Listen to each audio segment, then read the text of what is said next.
واقعہ حضرت خالد بن ولید رضی اللہ عنہ قسط نمبر 104 اپنا اسلامک اسٹوڈیو۔ ناظرین، ہامون کے ٹھکانے تک پہنچتے شام ہو گئی۔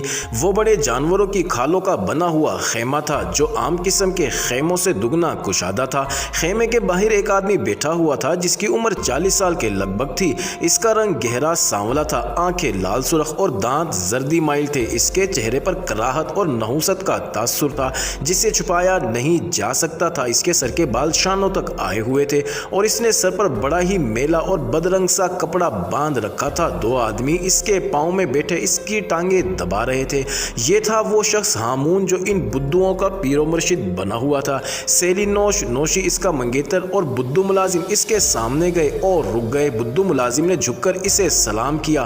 ہامون نے انہیں اس طرح دیکھا جیسے وہ خود نہیں بلکہ یہ چاروں حقیر اور قابل نفرت انسان ہو۔ اے ہامون، سیلی نوش نے کہا، میں تیرے لیے مہمان لایا ہوں۔ یہ کوئی عام لوگ نہیں بلکہ یہ شاہی خاندان کے لوگ ہیں۔ یہ لڑکی شہزادی ہے اور یہ اس کا منگیتر ہے اور یہ فوج میں عہدے دار ہے اور یہ شخص اس کا ملازم ہے۔ ہامون نے ہاتھ سے اشارہ کیا جو یہ تھا کہ زمین پر بیٹھ جاؤ۔ اس کے انداز میں شاہی خاندان کا ذرا سا بھی احترام معلوم نہیں ہوتا تھا۔ چاروں زمین پر بیٹھ گئے۔ کوئی بادشاہ ہو یا بھکاری، یہاں آ کر سب ایک ہوتے ہیں، ہامون نے جھومتی ہوئی آواز میں کہا۔ ہرقل بادشاہ ہے لیکن رومی بادشاہی کا رس صحراؤں کی ریت نے چوس لیا ہے۔ کہاں ہے ہرقل؟ اس نے اپنی شہزادی کو کیوں بھیجا ہے؟ ہم سے پوچھ ہامون، سیلی نوش نے کہا۔ ہم یہی معلوم کرنے آئے ہیں کہ رومی بادشاہی کو ریت کے ذروں نے چوس لیا ہے اور باقی جو رہ گئی ہے کیا وہ نیل کے دریا میں ڈوب تو نہ جائے گی؟ ریت کی آندھی جو عرب سے اٹھی ہے وہ نیل تک پہنچ رہی ہے، ہامون نے کہا۔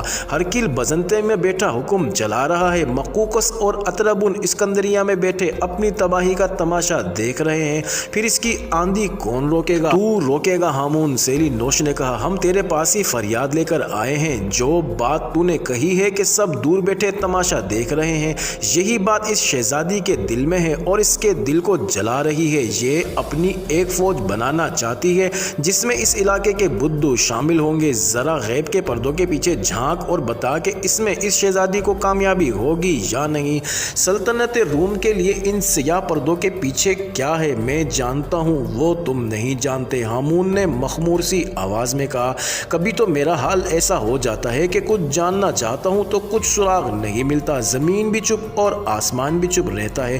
بعض پردے سفید ہوتے ہیں، اٹھاؤ تو ان کے پیچھے ساری فضا اور ہر چیز سیاہ کالی ہوتی ہے، اور بعض پردے سیاہ کالے ہوتے ہیں، بتاؤ تو ان کے پیچھے سب کے دودھ جیسے سفید اجالے نظر آتے ہیں۔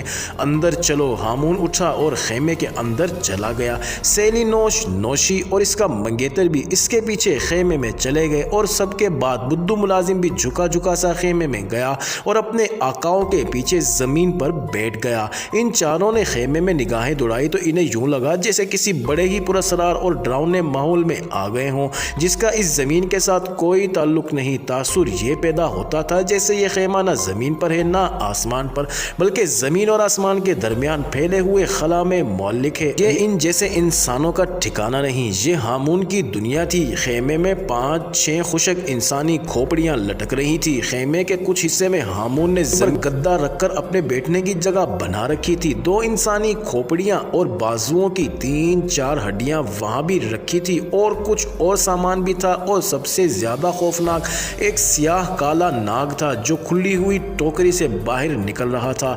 ہامون اپنی جگہ بیٹھ گیا۔ ٹوکری سے نکلتا ہوا ناگ اس کی گود میں سے گزرنے لگا، لیکن آگے جانے کی بجائے اس نے پن پھیلا دیا اور اس کی گود میں جھومنے لگا۔ ہامون کے دائیں طرف ایک کالا پردہ لٹک رہا تھا۔ ہامون نے یہ پردہ ایک چھڑی سے دھکیل کر ہٹا دیا اور اس کے پیچھے سے جو چیز برآمد ہوئی وہ دیکھ کر نوشی کے منہ سے ہلکی سی چیخ نکل گئی۔ وہ انسانی ہڈیوں کا مکمل ڈھانچہ تھا۔ مت ڈرو شہزادی، ہامون نے کہا، کبھی تیرا بھی یہ حسین و جمیل جسم اسی حالت میں لوگوں کے سامنے آئے گا اور دیکھنے والے سوچیں گے کہ یہ کون تھا۔ وہ خود ہی اپنے آپ کو جواب دیں گے کہ یہ کوئی انسان ہی تھا۔ یہ ڈھانچہ مجھے میرے استاد نے دیا تھا اور میرے استاد کو اس کے استاد نے دیا تھا، اور یہ روایت چلی آ رہی ہے کہ یہ کبھی مصر کی ملکہ ہوا کرتی تھی۔ اس کا شغل میلہ یہ تھا، ایک تو انسانوں کو قتل کروا کے ان کے تڑپنے کا، خون بہنے کا اور آخری سانس نکل جانے کا تماشا دیکھا کرتی تھی۔ پھر اس کا ایک شغل اور بھی تھا، کسی غلام غلام کو ساری رات اپنے ساتھ رکھتی اور صبح اسے خنجر دے کر کہتی کہ اس سے اپنا پیٹ اس طرح چاک کر لو کہ سب کچھ باہر آ جائے۔ غلام اس حکم کی تعمیل کرتا اور ملکہ کی تفریح تباہ کا ذریعہ بنتا تھا۔ آخر یہ اپنے ایک غلام ہی کے ہاتھوں اس انجام کو پہنچی۔ اس غلام نے ساری رات ملکہ کے ساتھ رات گزاری، لطف اندوز ہوا۔ جب ملکہ نے اسے اپنا خنجر دے کر کہا کہ اپنا پیٹ چاک کر لو تو غلام نے خنجر لیا اور ملکہ کا پیٹ چاک کر دیا۔ اس کے پیٹ سے سب کچھ باہر آ گیا اور غلام اسے تڑپتا دیکھ کر کہہ کے لگاتا رہا۔ ملکہ تڑپ تڑپ کر مر گئی تو غلام نے اپنا بھی پیٹ چاک کر لیا۔ آج اس ملک کو دیکھ لو۔ اس نے اس ڈھانچے کی طرف اشارہ کیا اور کہنے لگا، میں نے بڑی مشکل سے اس کی روح کا سراغ لگایا ہے اور کبھی کبھی اس کی روح کو بلایا کرتا ہوں۔ ہامون کی یہ بات سننے والے 3 آدمی اور ایک نوجوان لڑکی تھی۔ ان پر ایسا تاثر چھا گیا جیسے ان کی روحیں ان کے جسموں سے نکل گئی ہوں اور پیچھے گوشت پوست کے اکڑے ہوئے جسم رہ گئے ہوں۔ ایک تو بات ایسی تھی اور دوسرے ہامون کے سنانے کا انداز ایسا تھا کہ سننے والوں پر بڑا ہی عجیب تاثر پیدا ہوتا تھا۔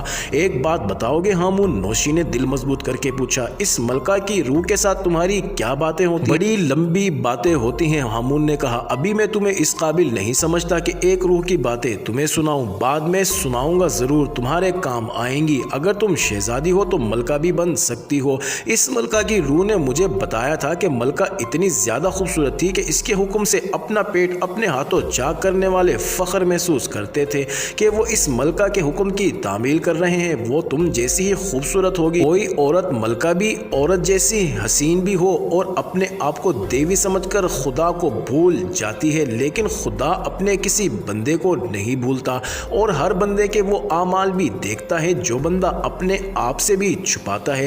آج کا ہرکل کل ہڈیوں کا ڈھانچہ ہوگا۔ لمبی باتیں ہیں، بڑی لمبی باتیں، تم اپنی بات کرو۔ سیلی نوش نے نوشی کی ساری بات ہامون کو سنائی اور پھر اسے یاد دلایا کہ وہ بتائے کہ یہ لڑکی کامیاب ہوگی یا نہیں۔ کامیابی نظر نہ آئے تو کیا کوئی ایسی صورت پیدا کی جا سکتی ہے کہ اسے کامیابی حاصل ہو؟ معزز ناظرین، جاری ہے اگلی ویڈیو کس نمبر 105 میں دیکھنا مت بھولیے گا۔